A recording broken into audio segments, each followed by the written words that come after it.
चुनावों के ऐलान के बाद से राष्ट्रीय राजनीति आखिरी उफान पर है। लिस्टों में चुन चुनकर कैंडिडेटों को उतारा जाना, विवादित बयानों का दिया जाना बदस्तूर जारी है। लिस्टों में खुलासे ऐसे जो दंग कर दें, जिसको रिप्लेस कर दिया जाए, किसे लाया जाए, कुछ पता नहीं है। आम चुनाव से ठीक पहले 24 मार्च 2024 बीते संडे के दिन बीजेपी ने अपनी 5वीं लिस्ट भी जारी कर दी।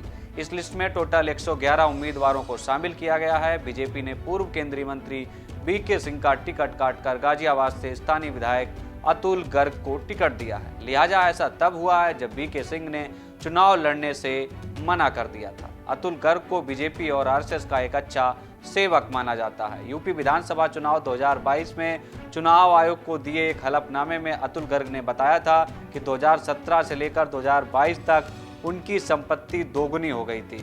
लिहाजा 2022 में उनकी कुल संपत्ति 22 करोड़ 18 लाख थी। गर्ग की बीवी के पास 3 करोड़ 63 लाख की संपत्ति थी, एक रिवाल्वर और एक बंदूक भी थी। सत्ता पक्ष की साया में अतुल गर्ग और उनकी पत्नी सुधा गर्ग की कितनी संपत्ति हो गई होगी, हम तो और सिर्फ अंदाजा ही लगा सकते हैं। लिहाजा खुलासा तो चुनाव आयोग ही करेगा। बीजेपी बीके सिंह के सामने अतुल गर्ग पर किस लिए मेहरबान हुई है, इस बात का भी पता चल जाएगा। बिहार के बक्सर से केंद्रीय मंत्री अश्विनी चौबे का टिकट काटकर उनकी जगह पर मिथिलेश तिवारी को चुनावी रण में उतारा गया है। इस पर मिथिलेश तिवारी का मानना है कि बीजेपी केंद्रीय नेतृत्व ने चौबे के लिए इससे भी बेहतर कुछ सोच रखा होगा। लिहाजा बक्सर मर्यादा पुरुषोत्तम भगवान श्री राम की शिक्षा स्थली रही है। अश्विनी चौबे से पहले यहाँ बीजेपी से ही लाल मुन्नी चौबे लोकसभा सांसद हुआ करते थे। उनके बाद अश्विनी चौबे आए। अब बीजेपी शीर्ष कमान ने मुझ पर विश्वास जताया। बस राम जी के सेवक बदल रहे हैं, इससे ज्यादा और कुछ नहीं है। पीलीभीत में मौजूदा समय में बीजेपी से लोकसभा सांसद वरुण गांधी का टिकट काटकर बीजेपी ने उनकी जगह पर यूपी की योगी सरकार में मंत्री जितिन प्रसाद को कैंडिडेट बनाया है। वरुण गांधी को रिप्लेस कर पीलीभीत रण में जितिन प्रसाद को लाना बीजेपी की रणनीति वाकई में काबिले तारीफ है।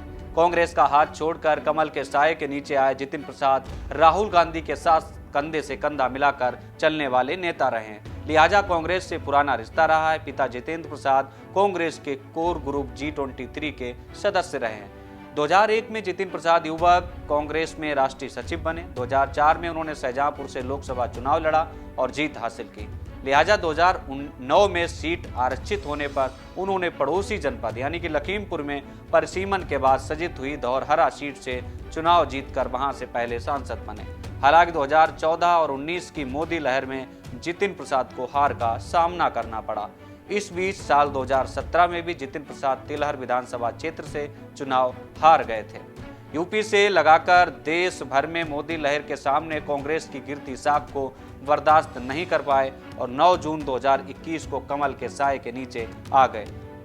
वरुण गांधी के टिकट कटने की वजह अपनी ही बीजेपी पार्टी के खिलाफ जाना माना जा रहा है।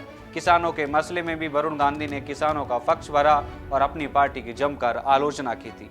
पार्टी से नाराज रहने की वजह से वरुण गांधी बीजेपी की कोई भी मीटिंग अटेंड नहीं करते थे, जबकि वरुण गांधी की मां यानी मेनका गांधी को सुल्तानपुर से बीजेपी ने फिर से अपना प्रत्याशी बनाया है। तो वहीं केंद्रीय मंत्री धर्मेंद्र प्रधान को ओडिशा के संबलपुर से प्रत्याशी बनाया गया है। बीजेपी की इस 5वीं लिस्ट में बॉलीवुड की सबसे महंगी माने जाने वाली एक्ट्रेस पर भी दांव खेला गया है। जी हां, हिंदू राष्ट्रवादी छवि के लिए मशहूर कंगना रनौत को हिमाचल की मंडी संसदीय सीट से बीजेपी ने टिकट दिया है। कंगना को टिकट दिए जाने पर विपक्ष कड़े तरीके से बीजेपी की आलोचना कर रहा है। इसमें उसकी खींच भी सामने आ रही है। कांग्रेस की दिग्गज नेत्री सुप्रिया श्रीनाथ की तरफ से कंगना पर की गई अभद्र टिप्पणी इस बात का जीता जागता उदाहरण है, जिस पर हिमाचल से लेकर दिल्ली तक हंगामा बरपा हुआ है। फिलहाल मंडी से मौजूदा कांग्रेस सांसद प्रतिभा सिंह ने पहले तो चुनाव न लड़ने की इच्छा जाहिर की थी, लेकिन जब से उन्हें इस बात की खबर हुई कि मंडी के रण में बीजेपी ने कंगना रनौत को उतारा है, तो उन्होंने भी हुंकार भर दी। अब इस मुद्दे पर विपक्षी गठबंधन इंडिया की कसौटी की प्रतीक्षा है। पलड़ा कहीं न कहीं प्रतिभा सिंह का ही भारी पड़ेगा, क्योंकि प्रतिभा सिंह हिमाचल के पूर्व सीएम रहे वीरभद्र सिंह की पत्नी हैं और हिमाचल कांग्रेस की अध्यक्ष भी हैं। कुछ समय पहले ही कमल के साये में आने वाले पूर्व सांसद नवीन जिंदल को कुरुक्षेत्र से बीजेपी ने अपना कैंडिडेट घोषित किया है।